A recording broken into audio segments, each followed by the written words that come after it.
myself in the city near Piccadilly. Don't really know how I got here. I got some pictures on. This is my informative podcast on traveling the world for dummies.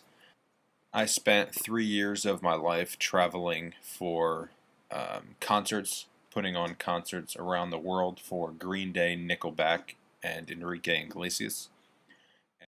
Basic things that you need to keep in mind when traveling the world, and that is how long it will take you to get to the airport, how much it will cost you to get to the airport, what country you are in while you're trying to get to the airport, because that does play into effect for different traffic times and rush hour areas of the different cities. Once you get to the airport, you need to know where you have to go, and one little sneak peek of information for traveling around the world. It does not matter where you are, somebody around you speaks English. Take this into mind whenever you're trying to find where you're going. You are in their hands, so ask politely, but somebody around you does know how to speak English and can understand you or point you into the direction of where you need to go. An example of a horror story that I had traveling around the world and just in the mindset of being aware and knowing what you need to do. You need a work visa to enter into the city of Hong Kong, and I forgot to turn to my work visa, so they marked me in as a visitor, which Customs and Immigration did not like, so that I was withheld in a compound for 3 hours with a few other guys from the tour. They eventually let us in as Hong Kong citizens, which the U.S. government didn't like once we returned home.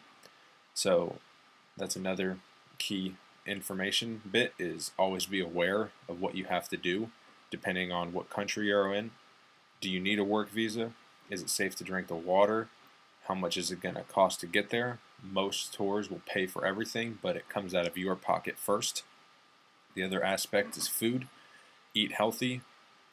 Get as much sleep as possible whenever possible. Get a comfortable backpack that you can lean on against in an airport. Personally, for me, airplanes are very easy to sleep in. I'm normally the last one on the plane, and the stewardess is shaking me going, "Please get off the plane, you are the last one here." A few blogs that you can read about this are Frommers, which is a more traditional website for traveling and trip ideas.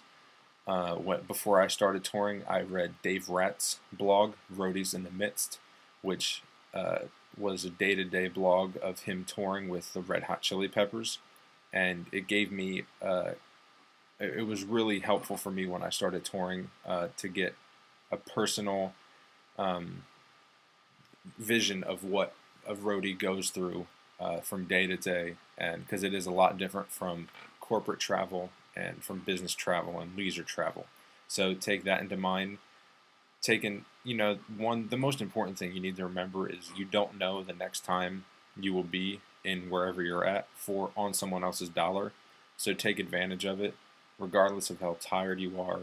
Try to make some time to go have some fun and go sightseeing. I've been in every continent. I don't even know how many countries I've been in, but everywhere from Israel to New Zealand to Russia to Canada to South America. And, I have memories from every single place. So take advantage while you're there. Just, and you get used to the airports. They're all the same. They all have McDonald's. And it's actually nice because McDonald's in every other country is a lot more healthy than it is here in the United States. So keep that in mind too. And, once you start touring, it's going to be a fun experience. Take advantage of the time that you're out, but think clearly. Bring your passport, bring a credit card that has a pretty good limit on it. You will get reimbursed most of the time, but you never know what unexpected expenses you will have to cover. So on that note, enjoy your travels, and hopefully this was helpful. Peace.